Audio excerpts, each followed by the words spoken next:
क्या है सबसे बड़ा मुद्दा? राजनीतिक सुचिता, भ्रष्टाचार और अपराध यहाँ बहुत बड़ा मुद्दा है। और एक बात मैं और ऐड करना चाहूंगा, इतिहास बोध से बार बार मैं कहता हूं, यहाँ के लोगों को ग्रस्त होने की जरूरत नहीं है, अतीत में बहुत डीप जाने की जरूरत नहीं है। हमारा वर्तमान बहुत खस्ता हाल है, इस पर ध्यान देने की जरूरत है। आप लोग सोचिए। ठीक है, वर्तमान खस्ता हाल है। और किसका सवाल है, खड़े हो जाइए। क्या है सबसे बड़ा मुद्दा, क्या है? सबसे बड़ा का मुद्दा है कि जो भी लोग सत्ता में हैं, केवल लूट खटोस भ्रष्टाचार है। आरा नगर निगम का रोड का हाल बेहाल है, यही है मेरा मुद्दा। रोड बेहाल है और गंदगी भी बहुत है। आरा में गंदगी का अंबार भी बहुत है। हमने अलग अलग हिस्सों पर जाकर देखा है। क्या है सबसे बड़ा मुद्दा इलाके का? मुद्दा कुछ भी नहीं है, यहाँ बिहार में विकास है और नीतीश कुमार है। नीतीश कुमार है, मुद्दा है ही नहीं। मुद्दा है ही नहीं है। 4 लेन बन गया, यूनिवर्सिटी ये कॉलेज बन गया, और आपका 4 लेन देखिए, स्टेशन देखिए, सारा कुछ व्यवस्थित हो गया। एकदम चकाचक है। खड़े हो जाइए। जिन लोगों को सवाल पूछना है हाथ उठाइए। जिनको विकास नजर नहीं आता है उन मित्रों को मैं कहूंगा कि भोजपुर जिला ऐसा जिला है जिसके चारों तरफ से 4 लेन सड़कें गुजरती है। भोजपुर जिला ऐसा जिला है जहां मेडिकल कॉलेज बन रहा है। भोजपुर जिला ऐसा जिला है, आपके पीछे मैडम इंजीनियरिंग कॉलेज है, पॉलिटेक्निक कॉलेज है। बिहार की गंगा सबसे ज्यादा कहीं बहा है तो हमारे आरा। ये बता रहे हैं कि बिहार की गंगा बह रही है। खड़े हो जाइए जिन जिन लोगों को अपना सवाल पूछना है। नहीं, यहाँ पे जो पहले की पार्टियां हैं उनका यही है कि रोड बन गया, विकास हो गया, लेकिन जन सुराज है कि विकास का मतलब होता है कि शिक्षा व्यवस्था ठीक हो, रोजगार पैदा हो। वो कहना है चारों तरफ 4 लेन बन अरे गए। बोलने के लिए तो कुछ भी बोल सकते हैं, उससे क्या होता है? ये सच नहीं है। खड़े हो जाइए। क्या है मुद्दा सबसे बड़ा? बिहार में सबसे ज्यादा मुद्दा है दबंगई। दबंगई यहाँ पर चरम सीमा पर है। पहले लालू की राज में 15 वर्ष दबंगई चला, अब मोदी के रीजन में 20 वर्ष दबंगई चल रही है। देखिए अभी मेरा बरहमपुर के विधायक जो जन सुराज से लड़ रहे थे वो, और दानापुर के, और एक और है, तीनों को ये मुद्दा सोशल मीडिया में प्रोवाइड किया जाए। क्या प्रोवाइड किया जाए? मतलब कि ये दबंगई करके मेरा विधायक को बैठाया गया। अच्छा, आपके कैसे विधायक तो अभी बने नहीं थे? कैसे नेता है कि दूसरों के प्रभाव में आ जाते हैं? कैसे नेता है दूसरों के प्रभाव में आ जाते हैं? फिर तो डरा धमका कर आपको भी ले जाएंगी दूसरी पार्टियां। अपने नेताओं को समझाइए ना। पलटू राम बनेंगे वो लोग तो कैसे चलेगा? नहीं, पलटू राम टिकट ले लेते हैं किसी और पार्टी से, जाकर कॉफी पीते हैं किसी और पार्टी के साथ। कैसे नेताओं को जनसुराज ने टिकट दिया? नहीं, जनसुराज की गलती नहीं है, इसमें दबंगई है, शोषण किया गया है वहाँ पर, ठीक ना, बैठा करके अकेले में डरा धमका कर। भारतीय जनता पार्टी ऐसा 3 उम्मीदवार ऐसे हैं जो बैठ गए हैं। और यही सबसे बड़ा सवाल है। अब मैं आ जाती हूँ, सबसे बड़ा मुद्दा आरा का क्या है और आपको क्यों लग रहा है कि यहाँ पर जनता एक बार फिर से चुनेगी? उम्मीदवार क्यों बदलना पड़ गया भारतीय जनता पार्टी को? देखिए, ये परिपाटी होती है। कोई भी कार्यकर्ता एक निश्चित समय के बाद उसका अवसान होता है और दूसरे कार्यकर्ता वहाँ खड़े होते हैं। हमारे माननीय विधायक ने आरा का जिस तरह से विकास किया था, उनके कामों को आगे बढ़ाने के लिए जनता ने एक नौजवान के कंधे को हाथ दिया है। हमारे गार्जियन थोड़ा उनका उम्र हुआ था और इस नाते पार्टी उनको दूसरे जगह का दूसरे कामों में लगाएगी। अमरेंद्र बाबू के वो तो इतने दुखी हो रहे थे, बताइए टिकट काट लेंगे। 5 बार का जीता हुआ लगातार विधायक, आप कह रहे हैं उम्र ज्यादा हो गई थी इस वजह से बैठा दिया? नहीं, उम्र ज्यादा, अगर हमारे पिताजी लगातार जिंदा रहे तो उनके जगह पर क्या मेरा आना गुनाह है? क्या मेरा आना गुनाह नहीं है। जब बच्चे काम के लायक हो जाते हैं तो उनके कंधों पर जिम्मेवारी दी जाती है और संजय सिंह टाइगर को अमरिंदर बाबू की जिम्मेवारी दी गई। ऐसा नहीं बोला जाता है कि लगातार जिंदा रहें, ऐसा कहा जाता है भगवान उनको 200 साल की उम्र दे। ये तो उल्टा बोल दिए ना, फंस गए। जल्दी से लगातार जिंदा रहने का मतलब ये नहीं है कि आपके हिसाब से वो मर जाए। मेरा कहना यह है कि जब पिता की उम्र बढ़ती है और बच्चा काम के लायक हो जाता है तो उसके कंधे पर जिम्मेवारी दी जाती है कि वो काम को आगे बढ़ाए। ठीक है, मतलब नई जिम्मेदारी दी गई है। ये बताइए, कांग्रेस पार्टी का या आपके महागठबंधन का कौन सा मुद्दा है कि जनता वोट करेगी? ये सर्वप्रथम इस माता अरण्य देवी की धरती पर आप सबों का यहाँ स्वागत है। छठ का जो लोक आस्था का महापर्व है उसके भी मैं हार्दिक बधाई और शुभकामना देता हूँ। जैसा कि यहाँ मुद्दा है, आपने अभी जनता के बीच में मुद्दा यहाँ का पूछा। यहाँ पूरे शहर का सड़क का हाल वैसा खस्ता है, पूरे शहर में गंदगी का अंबार है। और ये जो नेताजी कह रहे थे ना, भारतीय जनता पार्टी का चरित्र उजागर कर रहे थे, इनके पार्टी में बुजुर्गों का यही समान है कि अब कितना दिन आप जिंदा रहे। अरे तो नए लोगों को भी मौका मिलना चाहिए कि नहीं मिलना चाहिए? अब अगर एक नेता नहीं जाएगा तो आप जैसे युवा नेता कैसे आएंगे? अगर देखिए, युवा को मौका देना रहता तो आप यह बताइए, ये इनके जो वर्तमान यहाँ के विधायक थे फिरते हैं 60 बरस के युवा को युवा बनाए फिरते हैं, ऐसे युवा को तो हम बहुत बहुत धन्यवाद देना। लेकिन हम लोग अपने माता पिता को ही नहीं कहते हैं कि अब 200 साल आप जिंदा रहिएगा तो हम कैसे गद्दी में आएंगे, ये हमारा संस्कार नहीं है। लेकिन एक बात देखिए, अगर उम्र का ही बात होता, चूंकि यहाँ पूरे आरा विधानसभा में इनके विधायक एन केन प्रकरण कोई प्रक्रिया वैसी जाति पाति धार्मिक कर कर वो जीत जाते थे, लोगों को गुमराह करके उनका इतना हर बार विरोध रहा और उसी विरोध का अरे भैया, महागठबंधन के 5 विधायक पिछली बार जीते, आपके विधायकों ने क्या किया? अब सवाल इस बात का बताता हूँ। और ये अगर उम्र की बात करते हैं तो बगल में जो बड़हरा के इनके कैंडिडेट हैं उनका उम्र उनसे कम नहीं है, लेकिन इनको यहाँ के विधायक का आम जनता, अरे इनके वहां का झगड़ा बहुत दिख रहा है कांग्रेस को। आपकी 10 ऐसी सीटें हैं जहां पर आपस में ही लड़ाई है।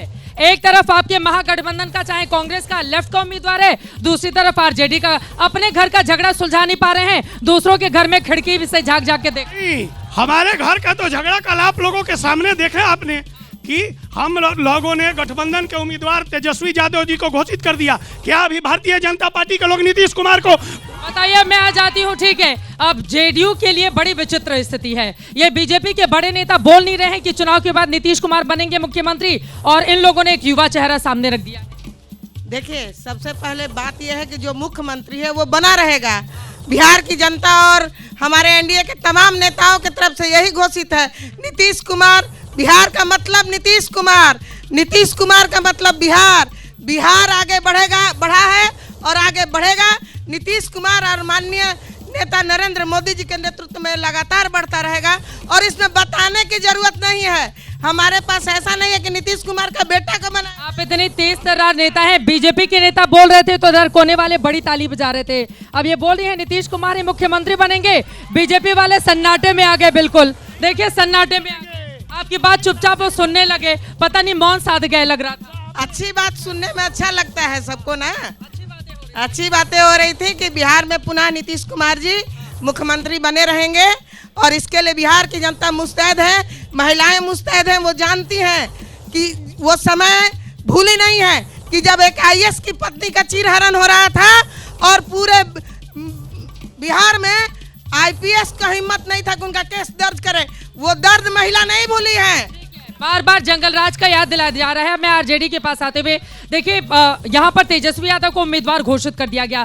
पहले तो आरा का क्या मुद्दा है जिसको लेकर आप लोगों ने 5 साल में यहाँ पर, अगर पूरे भोजपुर जिले की बात करें जो 7 सीटें हैं उनमें से 5 पर आप लोगों का कब्जा था, क्या काम किया है? और दूसरी तरफ वो बार बार सुशासन बाबू की छवि लेकर आगे बढ़े हैं, आप लोगों पर जंगल राज बोलकर निशाना साधा। देखिए, निश्चित तौर पे पहले जो मुद्दा है भोजपुर जिला के 7 विधानसभा सीट का, और खास करके जो हम लोग आरा में हैं, आप आरा के अंदर आप देख लीजिए, आरा के अंदर में जितनी सड़कें हैं वो आज जर्जर स्थिति में, चाहे वो चंदवा से जाके संकट मोचन जाने का इलाका हो, चाहे वो मौलाबा का रास्ता हो, चाहे वो डीएम कोठी के बगल में जो क्लब रोड का जो इलाका हो, चाहे वो मीरगंज हो जहाँ पे गोला मोहल्ला है, सारी सड़कें जर्जर हैं। दूसरी बात है, यहाँ पर भ्रष्टाचार चरम पे है। आपका जो सीओ है यहाँ पे, वो बिना पैसा लिए म्यूटेशन नहीं करता है जमीन का, घुसखोरी चरम पे है।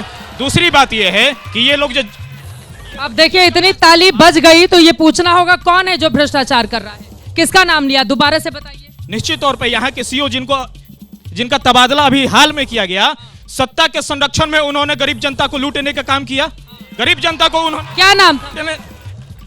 नाम सबको पता है, नाम क्या नाम? मैं जानना चाह रही हूँ। मन से मैं नाम लेना मुनासिब नहीं समझता। दूसरी बात यह है, जंगल राज की बात ये लोग कर रहे हैं। एनसीआरबी की भी रिपोर्ट कह रही है कि बिहार में अपराध का ग्राफ बढ़ा हुआ है। 2004 में रेप की जो घटनाएं थी 8,091 था, 2019 में बढ़ के 18,587। वो कहते हैं केस दर्ज होता है ना, आपकी सरकार में केस ही दर्ज नहीं होता था, वही तो आरोप लगा रहे हैं बीजेपी और जेडीयू के लोग। चित्रा जी, हम तो यही कह रहे हैं, 2019 के बाद तो एनसीआरबी का रिपोर्ट आया ही नहीं सामने। 2019 के बाद तो इन्होंने रिपोर्ट को ही ठंडे बस्ते में डाल दिया है। एससीआरबी की रिपोर्ट पे हम लोग बात कर रहे हैं। दूसरी बात यह है, किडनैपिंग का मामला 2004 में 2556 था, जो कि 2019 में बढ़ के हो गया 10,925, लगभग 325% की वृद्धि। कहाँ है जंगल राज पे ये लोग बोल रहे थे, तो जंगल राज पे बोलने की इनको कोई इतनी नहीं है। जवाब है, पटना में सरेआम बोरिंग रोड पे गोलियां बरसाई गई, तेजस्वी जी के आवास के बाहर गोलियां चलाई गई। क्या ये जंगल राज क्या ये जंगल राज नहीं है? अब देखिए एलजेपीआर का हेलीकॉप्टर बड़ा उड़ रहा है, आप लोग तो बड़े खुश हैं, खूब सारी सीटें ले ली हैं, दूसरों को परेशानी में डाल दिया। लेकिन ये बताइए अभी का मुद्दा क्या है? और ये कह रहे हैं जंगल राज क्या आपके जमाने में ज्यादा नहीं है? वो पटना का उदाहरण दे रहे हैं, दूसरे हिस्सों का। चित्रा जी, सबसे पहले एबीपी के सारे टीम को बाबू वीर कुंवर सिंह धरती पर आप लोगों को स्वागत है और तमाम दर्शकों को छठ पूजा की हार्दिक शुभकामनाएं। चित्रा जी, ये लोग अपराध की बात करते हैं। बिहार की जनता ने तो अपराध के उद्योग को देखा है, जहां पर मोटरसाइकिल की चोरी से लेकर और एक आईएएस के पत्नी के रेप तक का फैसला मुख्यमंत्री आवास में किया जाता था। तब ये लोग खामोश रहते थे। ये लोग वो लोग हैं जो बिहार के अस्मिता को लूटकर 3-3 पीढ़ी को प्रवासी बनाने के लिए मजबूर कर दिए। यहाँ से पलायन व्यक्तियों को रोजगार के लिए नहीं हुआ, आत्मा के लिए पलायन हो गया, अपने जान माल के सुरक्षा के लिए पलायन। इस समय तो आत्मा के लिए पलायन हो गया, अभी जो मजदूरों का पलायन है उसको कहाँ रोक पाए हैं आप लोग? देखिए, मैं आपको बताना चाहता हूँ, जो पलायन की स्थिति है आज अच्छा अगर सड़कें यहाँ पर है, अच्छी व्यवस्था अगर हमारी सरकार ने दिया है, आने वाले समय में आप देखिए, पहले एक पीएमसीएच हुआ करता था, अब बिहार के अंदर न जाने ऐसे कितने आपको अल्ट्रा मॉडर्न हॉस्पिटल मिलेंगे। आपको ऐसी यूनिवर्सिटी नालंदा विश्वविद्यालय जो विश्व में फेमस थी, आज उसको जीर्णोद्धार किया गया। विक्रमशिला यूनिवर्सिटी की शिक्षा के क्षेत्र में 3000 किलोमीटर के हाईवे को 6000 किलोमीटर में बदला गया। 2 गंगा की पुल को 8 गंगा की पुल बना दिया गया। अब बिहार चमक रहा है, बिहार चमक रहा है। आप ये दावा कर रहे हैं, पीछे वाले खाली मोबाइल लेके फोटो ही बनाएंगे, सुनेंगे भी नेताजी को ध्यान से। सब लोगों का मोबाइल ही फैसला करेगा क्या इस बार चुनाव में? और मोबाइल पर प्रशांत किशोर को बड़ा सुना जा रहा है। एक आंकड़ा भी आ रहा है सामने कि मोबाइल पर तो लोग देख रहे हैं, लेकिन आपको भी पता है मोबाइल वाली जनता वोट करने के लिए नहीं जाती है। जन सुराज आरा में ऐसी कौन सी अलग जगह रही है कि आपको लग रहा है कि एक जो सर्जन है, पेशे से डॉक्टर है, आप खुद उम्मीदवार है, आपको वोट करेंगे? धन्यवाद, आपको ढेर सारी बधाई। आप आरा की धरती पर, माँ आरण्य देवी की धरती पर आई। समस्त आपके एबीपी टीम को मैं यहाँ पे हार्दिक अभिनंदन करता हूँ। जहाँ तक आप बात आरा में डेवलपमेंट की बात कर रही हैं, तो निश्चित तौर पे एनडीए सरकार में डेवलपमेंट इतना हुआ है कि यहाँ से बहुत दूर नहीं, वार्ड नंबर 43 है, जहाँ एनडीए की सरकार आरा में एक नया इटली बनाने का प्रयास किया। वेनिस सिटी की तरह तर्ज पे आप देखेंगे, वहाँ पे मकान के चारों तरफ पानी घिरा हुआ है। रोड की पानी तो छोड़ दीजिए, मकान के चारों तरफ पानी घिरा हुआ है और लोग किसी तरह से ट्यूब और जलकुंभी के सहारे नाव बनाकर अपनी रूटीन दैनिक प्रक्रिया कर रहे हैं। साथ ही साथ पलायन की जहाँ तक बात है, मैं तो नहीं, आप कह रहे हैं वेनिस सिटी बन गई है, इतना पानी रहता है वहाँ? पानी रहता है। आप अगर कोई बोल रहा है कि वहाँ जो मकान बना है वो परमिशन लेके नहीं बना है, तो ये किनके राज्य में बना है? यही 35 साल के समय में वो वार्ड नंबर 40। तो नीतीश कुमार सुशासन बाबू वाली छवि से आगे बढ़ रहे हैं ना। एक बार फिर से ये लोग 25 से 30 फिर से नीतीश का नारा दे रहे हैं। ये होने वाला नहीं है।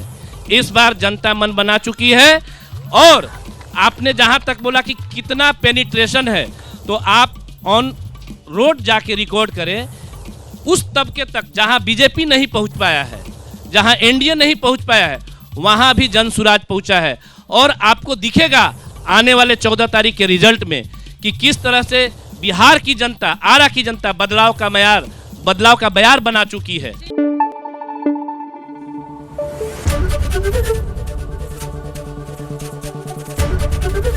एबीपी न्यूज आपको रखे आगे।